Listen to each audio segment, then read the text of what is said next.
지난 시간 이야기, 과학은 잘못 이해되어 전쟁을 불러일으키기도 하고 전쟁을 통해 발전하기도 하며 또한 전쟁에 사용되기도 한다. 그렇다면 앞으로의 과학은 어떻게 흘러갈까?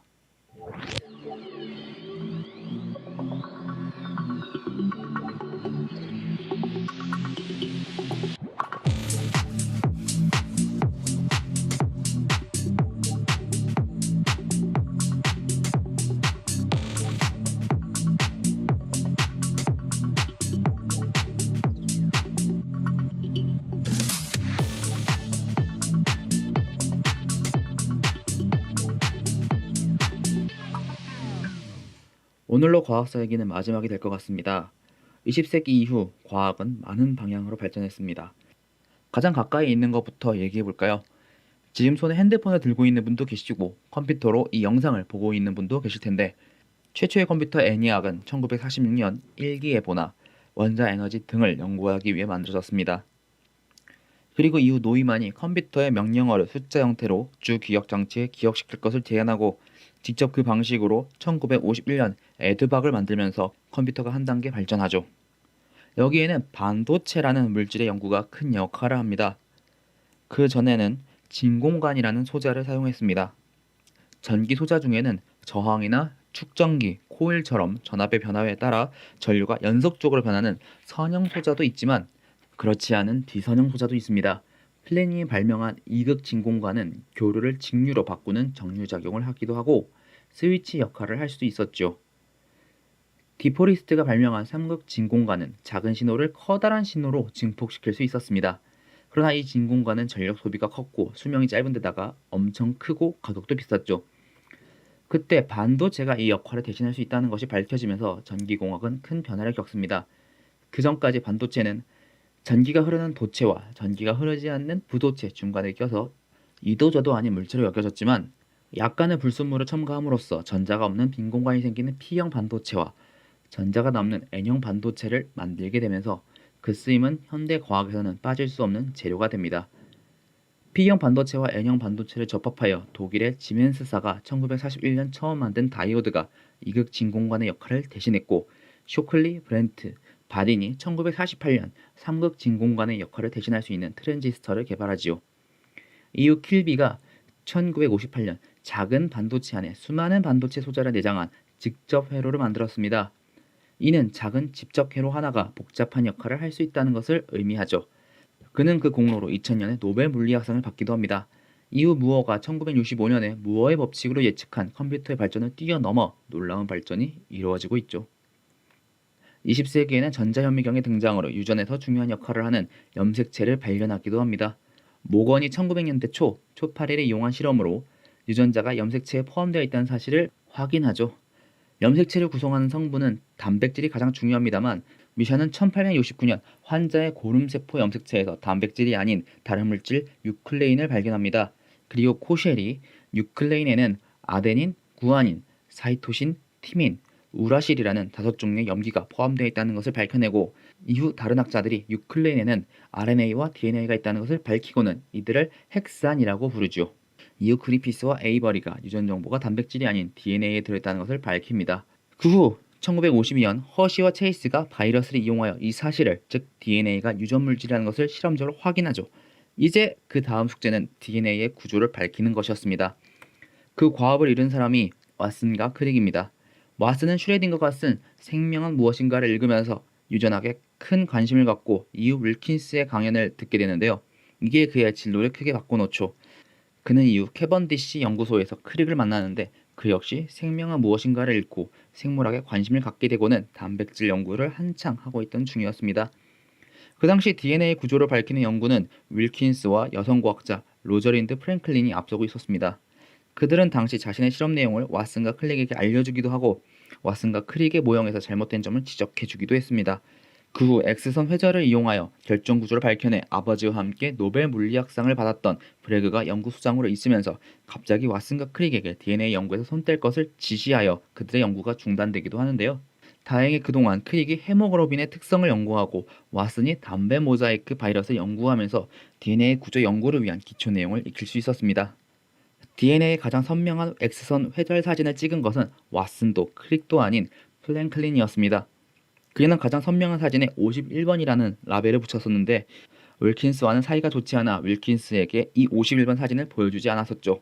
그러나 그녀의 연구원이었던 고슬링이 윌킨스에게 전하고 윌킨스가 이를 왓슨과 크릭에게 보여줍니다.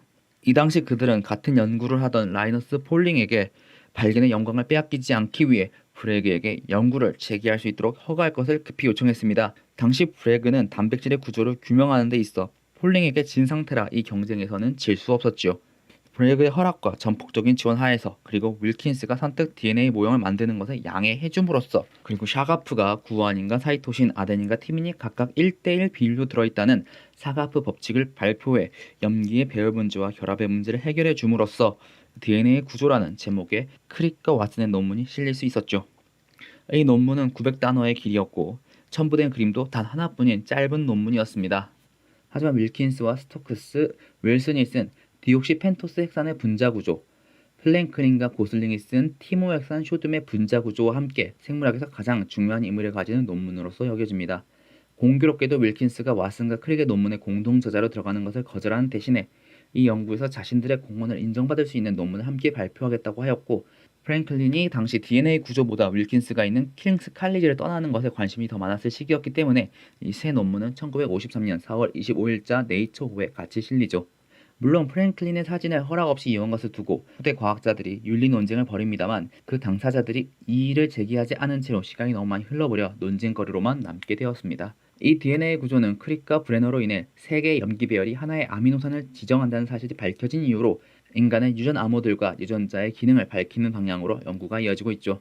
이번에는 눈을 지구로 돌려볼까요? 지도 제작자 오르텔리우스가 1587년 자신의 책 지리학 사전에 대륙이 이동하고 있다고 주장하기도 하고 베이컨이 1629년 대서양을 사이에 두고 해안선이 잘 들어맞는다는 점을 지적하며 대륙이 이동되었다고 주장하기도 했지만 대륙 이동설을 처음으로 제안한 사람으로는 여러 대륙에 분포하는 양치식물 화석, 남극 대륙에 발견된 석탄, 열대 지방에서 발견된 빙하의 흔적, 아프리카와 남아메리카 해안선 일치와 같은 지질학적 증거를 바탕으로 1915년 대륙 이동설을 제안한 베게너가 인정받고 있죠. 다만 그는 대륙의 이동을 설명하는 메커니즘을 제시하지 못해 인정받지는 못했는데요. 아서홈스가 방사성 원소가 분기하면서 내는 열로 인해 맨틀이 융해되어 있고 그 대류로 인해 지각이 이동한다는 맨틀 대류설을 제안하고 헬스와 디엔츠가 각자의 연구로 맨틀이 표면으로 올라오면서 해저가 확장되고 있다는 것을 제안한 것을 참고하여 바엔이 주기적으로 해저에서 자기 흔적이 바뀐다는 것을 발견하면서 메커니즘이 밝혀집니다. 지구의 자기장은 수차례 바뀌어 왔는데요. 중앙 해령을 중심으로 새로운 층이 생길 때마다 그 흔적이 대칭적으로 남게 된 것이죠. 이후 윌슨이 1965년 판의 경계에서 나타난 단층을 발견하고 모건이 1968년 지각의 판들의 운동을 설명한 논문을 발표하면서 판 구조로는 지각과 지구 내부에 대한 연구의 혁명을 바꿔왔습니다. 앞서서 많은 영상을 통해 원자 구조를 밝힌 내용까지 설명을 했습니다만 세상은 더 작은 물질로 구성되어 있습니다. 많은 연구를 통해 발견된 입자들 중에는 전자와 같이 질량이 작은 경입자도 있고 양성자, 중성자와 같이 무거운 입자들인 중입자, 그리고 질량이 그 중간쯤 되는 중간자도 있지요. 그러나 겔만과 츠바이크는 1964년에 이 중입자와 중간자도 쿼크라는 입자로 구성됨을 독립적으로 주장했습니다. 그 6종류의 쿼크와 6종류의 경입자, 렙톤이 이 세상의 구성물질이라는 것이 밝혀지죠. 다만 이들만 가지고는 모든 물질을 만들 수 없습니다. 이 입자들이 상호작용하도록 하는 입자인 보존 입자가 필요하죠. 예를 들면 2012년 7월 세른에서 발견된 신의 입자 힉스 같은 것 말이죠. 물질을 구성하는 쿼크와 렙톤, 그리고 힘을 전달하는 보존, 마지막으로 그 힘 4가지. 표준 모형은 이렇게 만들어집니다만 이는 아직 풀어야 할 숙제가 많지요. 우리는 제일 먼저 우주의 최초 모습 빅뱅으로 이야기를 시작했습니다. 이 빅뱅을 제안한 사람이 가모브입니다. 그 당시는 이미 레빗이 세페이드 변광성의 밝기와 밝기 변화 주기 사이 비례관계를 통해 우주에서 거리를 측정하는 방법을 밝혀낸 후였는데요. 아인슈타인이 자신의 상대성 이론에 우주상수를 추가하여 우주의 크기가 변하지 않는다는 것을 주장했지만 프리드만 르메르트 그리고 허블에 의해 우주가 팽창한다는 사실이 밝혀졌습니다. 그동안 캐넌이 별의 색깔에 따라 O, B, A, F, G, K, M으로 별을 분류하기도 하고 러셀이 색깔과 온도를 두 축으로 하는 HR도를 만들기도 하죠. 더구나 애킨스가 후토만스 그리고 이후 그 연구를 완성하는 베티가 태양의 에너지가 핵융합 반응으로 생성된다는 것을 밝히고 찬드라세카가 별의 질량에 따라 별의 일생을 설명하기도 합니다.